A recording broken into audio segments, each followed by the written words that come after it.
Pernah kepikiran nggak sih kalau pilihan-pilihan kecil yang kita buat setiap hari, yang kelihatannya sepele, itu sebenarnya kayak kepingan Lego yang ngebangun diri kita di masa depan? Nah, itulah ide inti yang bakal kita bedah bareng-bareng hari ini. Gimana setiap keputusan, sekecil apapun itu, pada akhirnya nentuin kita jadi orang seperti apa. Jadi, ceritanya berawal dari pengamatan simpel di Las Vegas. Coba bayangin, kamu lagi jalan di tempat yang rame, terus di depan ada dua pilihan, eskalator yang mulus ke atas atau tangga biasa yang butuh usaha. Dan disitulah ada satu pola yang kelihatan jelas banget. Hampir semuanya, orang-orang yang milih tangga, ya mereka kelihatan fit, sehat, dan penuh energi. Nah, ini nih yang bikin kita mikir kan, kayak pertanyaan duluan mana, ayam atau telur? Apakah tindakan-tindakan kecil kita yang pelan-pelan ngebentuk kita, atau emang dari awal identitas kita yang nentuin pilihan kita? Ini teka-teki yang seru buat kita pecahin. Oke, sekarang ayo kita bedah lebih dalam soal dua pilihan fundamental ini.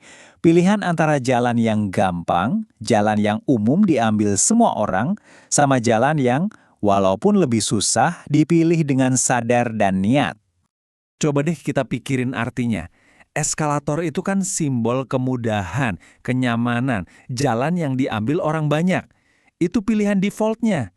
Nah, kalau tangga, itu beda cerita. Itu pilihan sadar. Itu sebuah pendakian. Mungkin nggak enak, tapi kamu lakuin itu buat diri kamu sendiri, buat ngebangun karakter yang lebih kuat. Dan ini jujur aja, agak pahit sih. Jim Rohn ngingetin kita kalau sukses dan gagal itu dua-duanya hasil dari keputusan kecil yang gampang kita ambil tiap hari. Gampang banget loh milih naik tangga, tapi sama gampangnya juga buat nggak melakukannya. Pertanyaannya, gampang yang mana yang jadi kebiasaan kamu? Oke, tadi kan kita ngomongin pilihan di luar. Sekarang yuk kita masuk lebih dalam lagi. Ke mindsetnya, gimana caranya biar kita bisa konsisten milih jalan yang lebih menantang? Soalnya, perang sesungguhnya itu sering banget kejadiannya di dalam kepala kita sendiri. Ada nih satu perumpamaan Zen yang pas banget buat ngegambarin kekuatan persepsi. Bayangin, ada bendera lagi berkibar kena angin. Pertanyaannya simple, tapi jawabannya dalam banget. Apa sih yang sebenarnya bergerak? Jadi yang gerak itu benderanya ya? Atau angin ya? Atau jangan-jangan ada sesuatu yang lain yang nggak kita duga. Coba kita lihat. Jawabannya, ternyata bukan dua-duanya. Yang bergerak itu pikiran kita. Pelajaran pentingnya gini, realitas yang kita alami itu bukan dibentuk sama kejadiannya, tapi sama cara pikiran kita menafsirkan kejadian itu. Perspektif itu segalanya. Nah, ini kuncinya. Kita emang nggak bisa ngontrol angin, tapi kita selalu bisa ngontrol pikiran kita.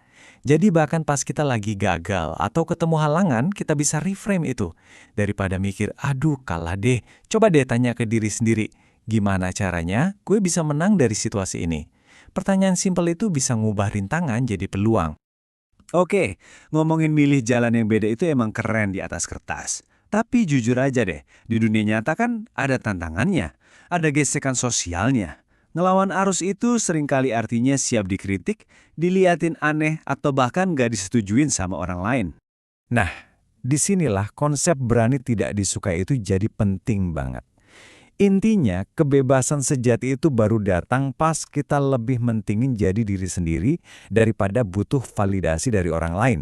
Dan ini, ya, ini butuh keberanian buat nggak selalu disukai semua orang. Gini deh, coba bayangin bola dunia. Nggak ada kan yang namanya arah atas yang absolut. Atas itu tergantung kamu lagi berdiri di mana. Nah, hidup juga gitu. Jalan hidup kamu, ya punya kamu. Orang lain nggak bisa ngejudge itu karena mereka nggak berdiri di posisi kamu. Jadi kamu harus wajib percaya sama kompas di dalam diri kamu sendiri. Ada kutipan keren dari Aristoteles yang ngenal banget soal ini. Katanya, kalau kamu mau menghindari kritik, ya jangan ngapa-ngapain, jangan ngomong apa-apa, dan jangan jadi siapa-siapa. Dalam banget kan? Harga yang harus dibayar, biar disukai semua orang, itu ya keaslian diri kamu sendiri. Oke, dari mindset, sekarang kita pindah ke aksi nyata. Gimana caranya kita ngebongkar aturan-aturan tak tertulis yang selama ini ngebatasin kita, seringnya tanpa kita sadari? Kita semua kan punya tuh daftar seharusnya di kepala. Seharusnya kerja kantoran, seharusnya nggak ambil resiko ini, seharusnya umur segini udah nikah. Sama kayak cerita orang yang ngerasa bersalah cuma karena lari di tengah hari kerja. Itu semua tuh kayak dinding imajiner. Rasanya nyata banget, padahal seringnya sih nggak. Jadi ada dua cara main di hidup ini. Main buat bertahan hidup atau main buat unggul. Kalau cuma buat bertahan, ya kita ikutin aja aturannya. Ngeblend sama orang banyak. Tapi kalau mau unggul, kita harus berani jadi unik, berburu peluang, dan kadang ya berani buat ngebengkokin aturan sedikit demi menciptakan sesuatu yang baru. Nah, ini langkah praktis yang bisa kamu coba. 1.